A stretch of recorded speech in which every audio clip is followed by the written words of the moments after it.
Bonjour et bienvenue dans ce nouvel épisode de notre podcast « Que s'est-il passé ? Une histoire d'archives ». Aujourd'hui, les étudiants du Master 2 droit pénal européen et international de l'Université de Bordeaux et de l'UPPA vous plongent un peu plus au cœur du procès qui a marqué la justice française d'après-guerre, celui d'Oradour-sur-Glane.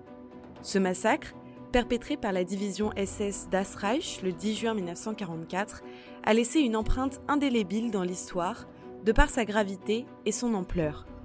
Il a ainsi soulevé des questions juridiques majeures, notamment au regard de ceux que l'on a appelés les malgré nous, et l'introduction de la loi Oradour par le législateur français.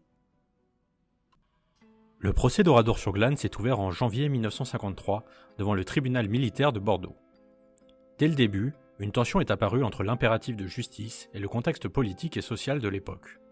L'incorporation de force des Alsaciens dans la Waffen-SS était au cœur du débat et divisait tant les juristes que les citoyens français. En effet, la présence sur le banc des accusés des malgré nous, considérés comme les enfants du pays, était une incompréhension pour la population alsacienne qui n'entendait pas les voir traités au même titre que les inculpés allemands. Ce procès fut le marqueur d'une opposition sociétale forte. D'un côté, certains considéraient que, bien que contraints, ces hommes avaient participé à une atrocité et devaient être jugés. De l'autre, les défenseurs des malgré nous, principalement alsaciens, les voyaient comme des victimes du Reich. Face aux accusations qui pesaient sur les accusés alsaciens, la défense a mis en avant plusieurs arguments juridiques pour tenter de diminuer, voire d'écarter leurs responsabilités. Parmi ces arguments, on peut retrouver des notions telles que la disjonction des procédures, la loi d'abrogation, la question de la purge des accusations et enfin le principe du nebis in idem. Dans cet épisode, nous allons nous pencher sur ces différents points et analyser leur impact sur la défense. C'est d'abord la disjonction des procédures qui retient notre attention. Examinons de plus près comment cet argument a été invoqué dans le cas des accusés alsaciens. Le 3 février 1953, le commissaire du gouvernement a demandé au tribunal militaire de Bordeaux de disjoindre la procédure entre les Alsaciens et les Allemands, ce qui permettrait de juger séparément les accusés français et allemands. Cette demande a été la source de tensions et de divergences dans la sphère juridique et le monde politique, mais aussi entre divers groupes associatifs et syndicaux. Dans ce contexte, des écrits de la part de la section syndicale CGT des avions Marcel Dassault à Mérignac ont été retrouvés parmi les archives de l'affaire, dans lesquelles elles exigeaient du tribunal militaire de Bordeaux la peine capitale pour tous les assassins d'Oradour-sur-Glane. Ne faire aucune distinction parmi les bourreaux responsables d'atrocités qui n'ont aucun rapport avec des actes de guerre. Une lettre de la part de l'Association des combattants prisonniers de guerre des Alpes-Maritimes à destination du tribunal militaire de Bordeaux dénonçait même des tentatives inadmissibles faites pour essayer de disjoindre les cas de certains d'entre eux. Tandis que des déportés et résistants signaient dans le même temps une lettre pour demander justice pour leurs frères alsaciens et soutenir la demande de disjonction. Comme vous pouvez le voir, la disjonction du procès d'Oradour-sur-Glane a nourri de nombreux débats. Mais pourquoi cette séparation était-elle jugée nécessaire par la défense ? D'un point de vue juridique, la disjonction consiste à scinder une procédure engagée contre plusieurs mises en cause en plusieurs procédures distinctes, susceptibles d'avoir des issues différentes et d'être étudiées indépendamment les unes des autres. Dans notre cas, elle permettait donc d'adapter la procédure aux spécificités de chaque accusé. Pour les avocats des malgré nous, il était impensable que leurs clients soient jugés aux côtés des Allemands, comme si leurs responsabilités étaient équivalentes.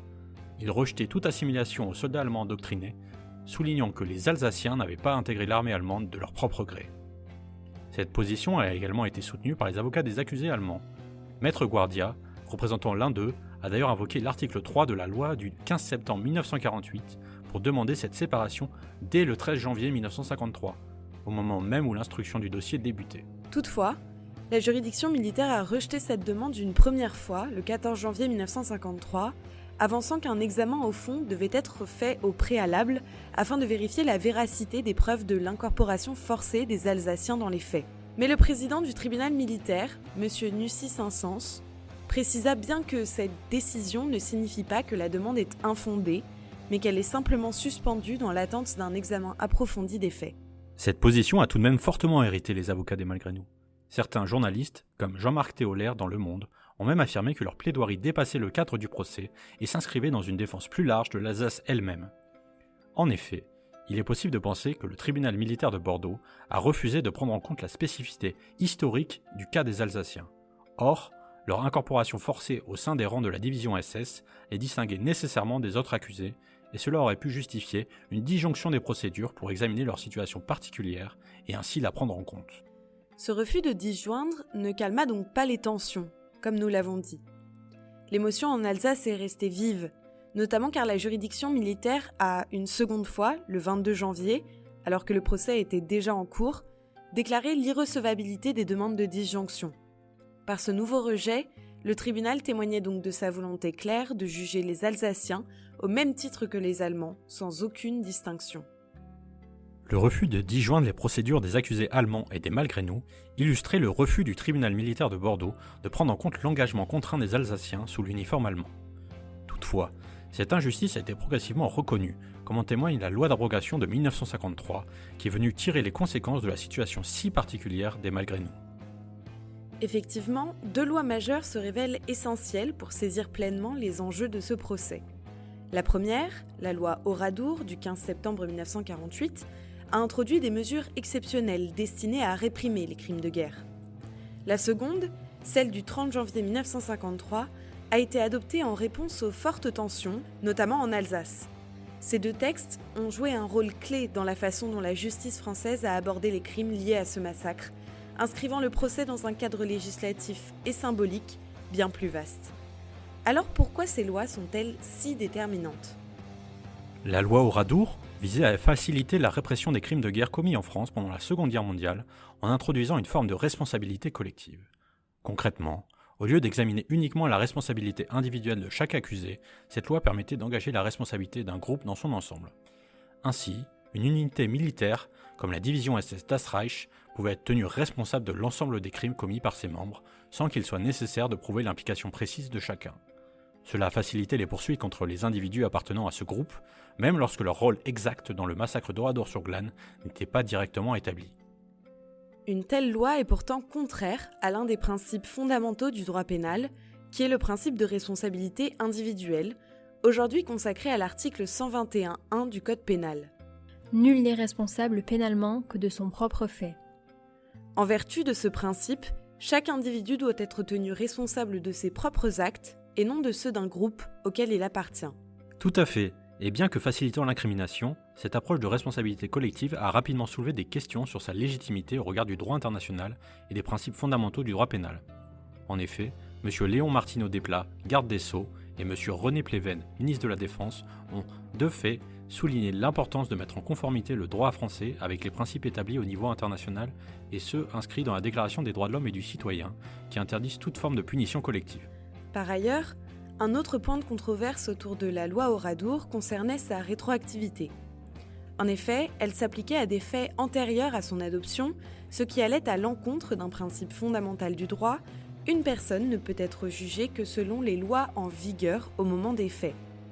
En instaurant de nouvelles règles de poursuite a posteriori, cette loi soulevait donc un sérieux problème de légalité. Certains députés de l'époque ont critiqué la loi Oradour en la comparant au tribunal militaire de Nuremberg, lui-même contesté pour avoir appliqué une responsabilité pénale collective sur la base de lois inexistantes au moment des faits. Il dénonçait ainsi une double violation, l'instauration d'une responsabilité collective et l'atteinte au principe fondamental de non-rétroactivité des lois pénales. Face aux critiques croissantes et à la montée des tensions, la loi du 30 janvier 1953 a été adoptée pour répondre aux préoccupations suscitées par le procès d'Oradour-sur-Glane. Cette loi a apporté 2 changements majeurs, chacun ayant des implications profondes sur la manière dont la justice française a traité les crimes liés à ce massacre. Le premier changement majeur apporté par cette loi concernait la séparation des procédures. Avant 1953, tous les accusés, qu'ils soient alsaciens ou allemands, étaient jugés ensemble, dans un seul et même procès. Cette loi a introduit une distinction essentielle. Les malgré nous ne seraient plus jugés aux côtés des soldats allemands, car cette assimilation était considérée comme injuste. Ce changement visait à reconnaître leur situation spécifique en tenant compte du fait que leur responsabilité ne pouvait être assimilée à celle des membres de la Waffen-SS. Le second changement majeur introduit par la loi du 30 janvier 1953 concernait la condition d'instance contradictoire. Cela signifie que les accusés français, les malgré nous, ne pouvaient être jugés que si au moins un accusé allemand était également présent dans le procès. Cette condition visait à garantir que le procès se déroule de manière équitable en offrant aux accusés français les mêmes droits et possibilités de défense que ceux des accusés allemands. En d'autres termes, cela permettait aux accusés français de ne pas être jugés dans une procédure où ils seraient les seuls à répondre des faits, tout en s'assurant qu'ils aient un procès équilibré avec la présence de leurs co-accusés allemands. Ainsi, la loi de 1953 n'a pas supprimé la responsabilité collective, elle l'a atténuée. En séparant les procédures entre Français et Allemands et en introduisant l'instance contradictoire, elle a marqué une différence essentielle entre les deux groupes. Cette modification a permis d'adapter la logique de responsabilité collective en tenant compte des circonstances propres à chacun et en garantissant une défense plus équitable. De plus, si cette évolution législative a ouvert la voie à une nouvelle dynamique dans le procès, elle a aussi soulevé des questions cruciales concernant la validité des accusations. En effet, après l'adoption de la loi du 30 janvier 1953, la défense a pris un tournant décisif en contestant la légalité des poursuites, mettant en lumière un point essentiel qui allait influencer le déroulement du procès. Mais alors, pourquoi cette remise en cause ? Il faut savoir que la loi de 1953 a abrogé les articles 1 et 2 de la loi de 1948 qui permettaient la répression des crimes de guerre commis pendant la Seconde Guerre mondiale, notamment les actes de collaboration ou de participation à des massacres. Ces articles constituaient les bases juridiques nécessaires à l'engagement de la responsabilité des individus impliqués dans de tels actes. Maître Boyer a plaidé en faveur de l'irrégularité de ces accusations en soutenant que les fondements juridiques de l'accusation ayant été supprimés, les accusés ne pouvaient plus être tenus responsables et de facto, les charges contre eux devaient être annulées.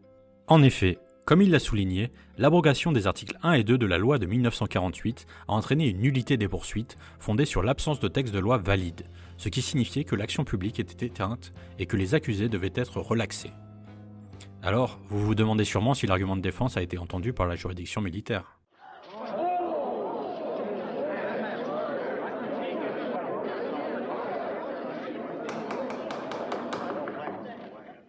Le tribunal militaire de Bordeaux a adopté une position différente de celle de la défense.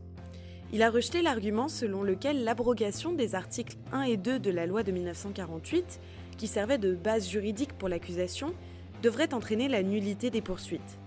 Selon les termes du tribunal, cette abrogation ne suffisait pas à purger l'affaire. Elle devait être jugée dans son ensemble, en tenant compte de la gravité des faits et des preuves, afin de garantir que les responsables soient jugés correctement. Cette position du tribunal a provoqué une vive contestation des avocats de la défense et de la population alsacienne. En effet, elle entrait en contradiction avec le principe de rétroactivité in mitus. Cependant, outre cette contradiction, la décision du tribunal pouvait être justifiée par la volonté de lutter contre l'impunité, en s'assurant que les auteurs de crimes de guerre soient bien jugés, peu importe les changements législatifs et les contestations sociales. Face à un tribunal résolu à juger et condamner les malgré nous, les avocats de la défense ont invoqué un nouvel argument clé, le principe ne bis in idem. Mais qu'est-ce que le principe ne bis in idem ? Pour expliquer cela simplement, l'article 368 du Code de procédure pénale retient qu'une personne ne peut pas être jugée 2 fois pour les mêmes faits. Ainsi, lorsqu'une personne a été jugée ou qu'une décision pénale définitive a été rendue à son encontre, celle-ci a autorité de la chose jugée et aucune nouvelle poursuite fondée sur les mêmes faits ne pourra être enclenchée.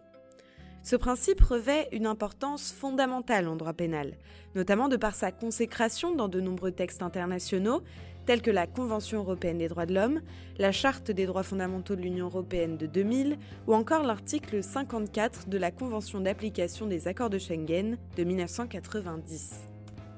L'invocation de ce principe est pertinente parce que 4 accusés alsaciens, initialement inculpés pour les chefs d'infraction à la sécurité intérieure de l'État, avaient déjà été visés par une ordonnance de non-lieu en 1948. En s'appuyant sur ce précédent, Maître Moser, l'un des avocats de la défense, a demandé au tribunal d'annuler les nouvelles poursuites à leur encontre. À titre de précision, une ordonnance de non-lieu en procédure pénale est une décision rendue par le juge d'instruction qui signifie qu'il n'y a pas de charge suffisante contre une personne pour justifier une mise en accusation et une poursuite du procès devant un tribunal. L'enjeu était crucial pour ces accusés. Si le tribunal acceptait cet argument, ils auraient pu être définitivement mis hors de cause, ce qui aurait été une victoire pour la défense et pour l'Alsace dans son ensemble. Il est vrai, mais le tribunal s'en est tenu à une application stricte du principe ne bis in idem. Selon lui, les faits jugés en l'espèce sous les chefs de crimes de guerre, assassinat, pillage, n'étaient pas les mêmes que ceux couverts par l'ordonnance de 1948, qui portait sur des infractions à la sûreté de l'État. Conclusion, ne bis in idem ne s'appliquait pas. Résultat, le tribunal a légalement pu rejeter l'argument invoqué par la défense en évinçant l'ordonnance de non-lieu initialement rendue. Il a ainsi déclaré que les malgré nous ne pouvaient se soustraire aux accusations portées à leur encontre et que ces derniers devraient continuer d'être jugés pour les crimes de guerre commis lors du massacre d'Oradour-sur-Glane. Cette position très stricte du tribunal n'a fait que raviver les tensions au sein de la population civile, qui ne comprend toujours pas pourquoi les accusés alsaciens doivent continuer de subir une telle procédure pénale. Le tribunal a tranché, mais l'écho des plaidoiries résonne encore. D'autres combats juridiques s'annoncent, d'autres vérités cherchent à se faire entendre. Rendez-vous au prochain épisode pour connaître la suite des arguments de la défense.